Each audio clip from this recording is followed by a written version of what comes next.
Ini karena anak-anak lagi suka minum teh tarik, terus kitanya jadi ikutan minum.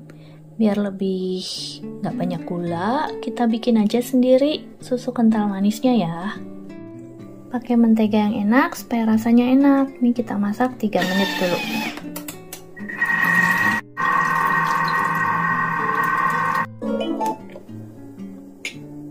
Kita lihat nih.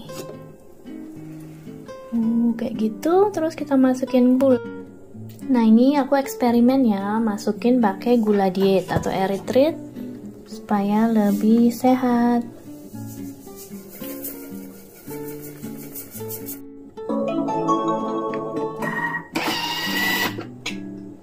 Udah jadi nih, kita coba lihat ya hasilnya kayak apa. Oh, beneran jadi susu kental manis. Kalau teksturnya agak encer, ini mungkin karena dari gulanya ya. Tapi ini yang jelas, jadi lebih healthy buat kita. Rasanya juga enak. Tuh, ya. Cuma kalau tekstur agak encer, kayaknya sih karena dari gulanya ya, karena aku pakai gula diet. Oke. Ini kita tuang ke jar ya. Tuh, beneran jadi susu kental manis. Gila, canggih ya.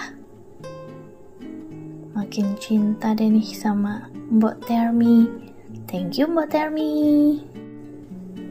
Kalau udah dingin, teksturnya mengental kok tuh. Oh, mantep ya. Tuh, ya.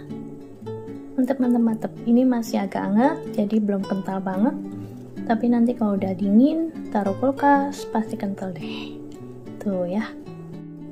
Thank you Mbok Termi. Siapa yang nyangka nih bisa bikin susu kental manis sendiri? Gak pernah kepikiran deh bikin susu kental manis sendiri. Ini cuma 5 menit aja. Jadi, kita bikin teh tarik lagi deh. Kamu bikin teh tarik terus ya, Nya? Bikin susunya. Oh, nih susu kental manisnya setelah dingin dia jadi kental banget ternyata.